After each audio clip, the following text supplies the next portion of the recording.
정말로 부끄럽고 치욕스런 하루입니다. 정부가 결국 국제통화기금 IMF에 구제금융을 신청하기로 했습니다. 신경제를 내세우면서 세계 부자 대열에 끼었다고 자랑하던 게 엊그제인데 하루아침에 빚더미 3류 국가로 전락했습니다. IMF가 뭐대? 오늘 밤 정부는 국제통화기금 IMF에 200억 달러의 금융 지원을 공식 요청하겠다고 발표했습니다. 다음은 임창열 경제부총리의 공식 발표 내용입니다.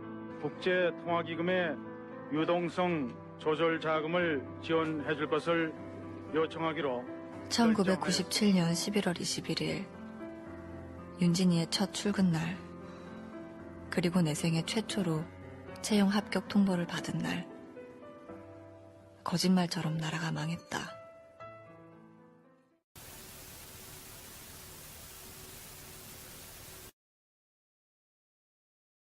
I'll be back. 넌 다시 나를 찾을 거야.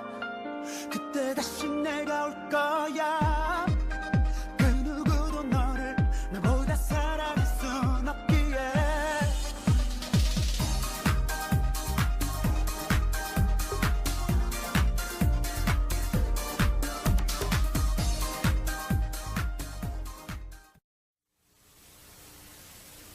Korean financial crisis started in 1997. It has impacted a lot toward the citizens of Korea. Some blame IMF, some even blame the government. But what actually happened during the Korean financial crisis? Stay with me, and I will let you know. There are few causes that made Korea undergo financial crisis. Firstly, among the major sources of the current financial crisis is failure the current government takes the necessary actions. The global economic crisis caused Korea to fall short of world economic inflation. Although the problem with the real sector of the current economy such as an inflexible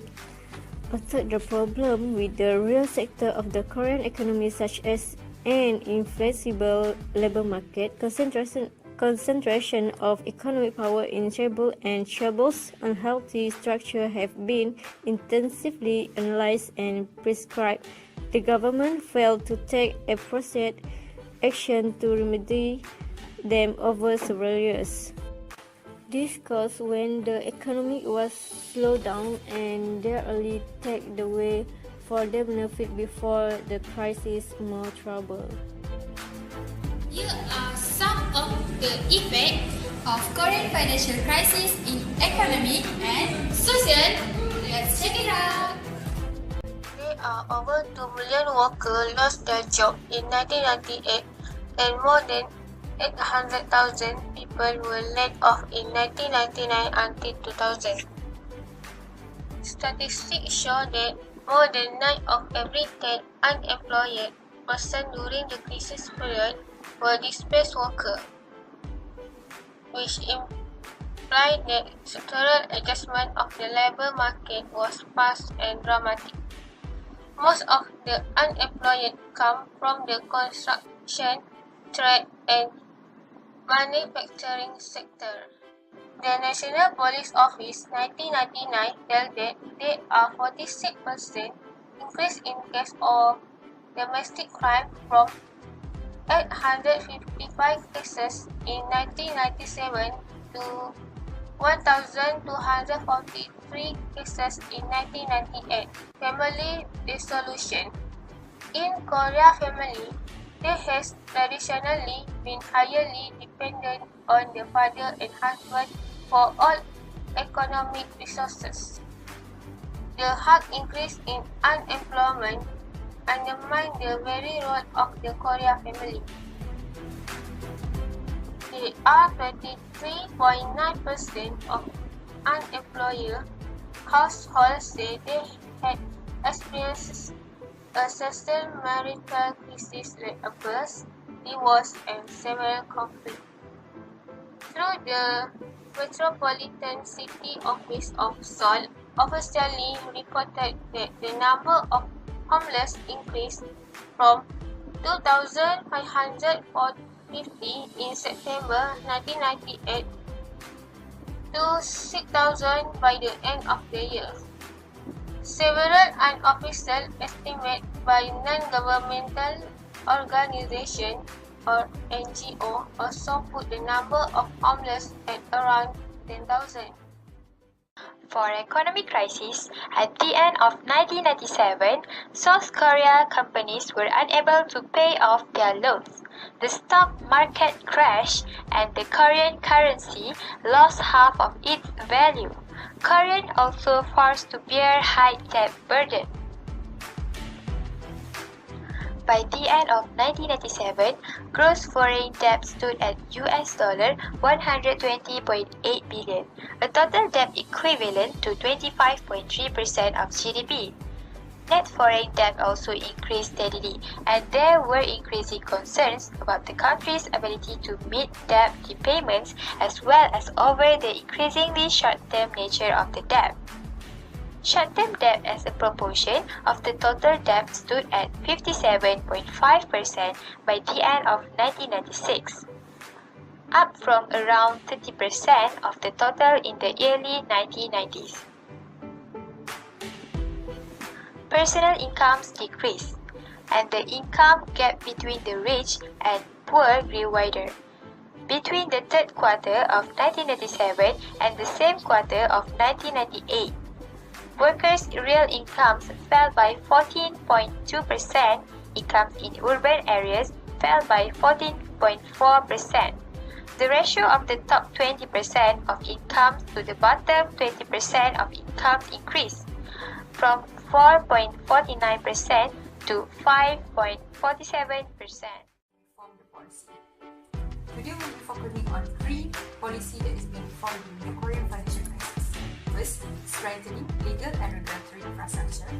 Second, promoting capital account liberalization. And the last one is strengthening corporate governance of financial. The policy that is being reformed is by strengthening legal and regulatory infrastructure. On December 29, 1997, 13 financial bills including a bill to establish a consolidated financial supervisory authority were enacted.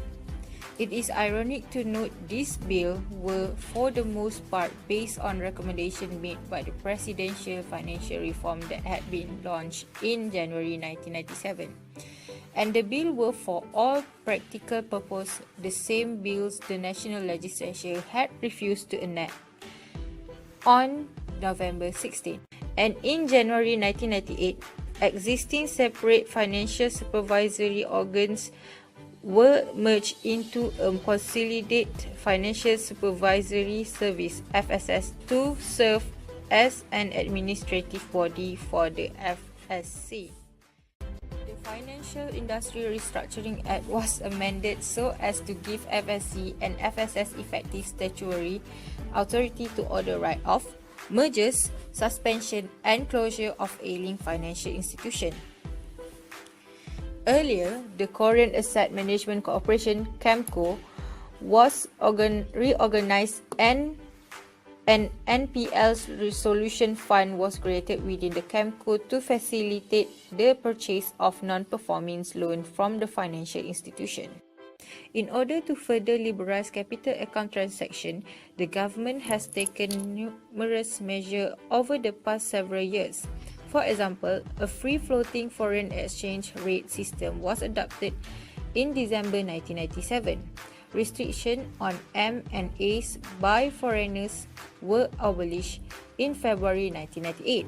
Furthermore, foreign investment in Korea equities listed in the Korean Stock Exchange and KOSDAQ was fully liberalized in May 1998. And foreign investment in the equity of non-listed firms was permitted in July 1998. The government also implemented full liberalization of foreign investment in Korean bonds in December 1997, full liberalization of money market instruments in May 1998, and abolition of restriction on foreign ownership of land and real estate on the basis national treatment in July 1998. In order to strengthen the governance of financial institutions, many measures have been taken. They include allowing foreigners to own commercial banks and become bank executive in December 1997 and May 1998, respectively.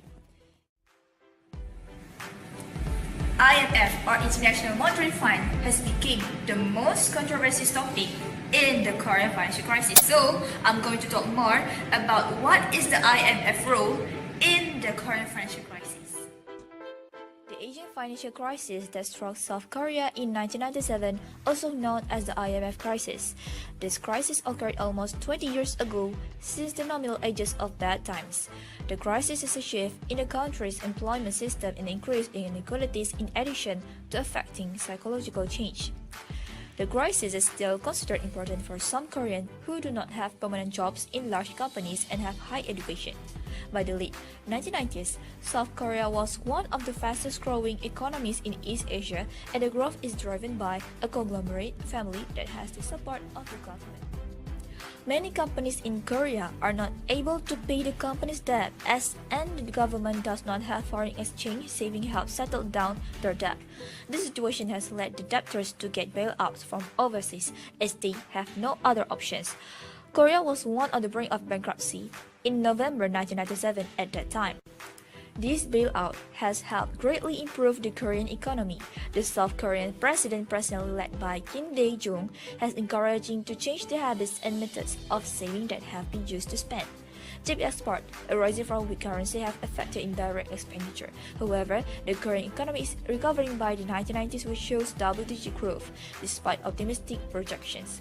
In the end of the crisis in May 2001, the IMF and the Korea Institute for International Economic Policy organized a conference on the crisis and the restoration of Korea. The conference was held to obtain lessons based on the analysis of the crisis and the recovery, as well as the effect of policies under the IMF support program. Solution. There is no solution in South Korea during the financial crisis, which is change in economic policy. Second is willingness to sacrifice individual comfort. The first solution is the change in economic policy. The changes was made from the government-led economy and they categorized by protection and control toward the economy based on free competition and also self-responsibility. This new method was required to open domestic market fully to the foreign investors. The government and IMF has been agreed several items as the requirement of providing bailout funds, including financial policy based on the national interest, introduction of protected supervision system, and the increase of labor market flexibility. The next solution is the willingness to sacrifice individual comfort for the sake of their country. OIPS 2015 said that the willingness to sacrifice by the citizens was as one of the greatest goods created by a single-minded push to come out from the crisis. They had to spend less and save more and upgraded their own skills to make sure their country to remain competitive and at least can survive a little bit.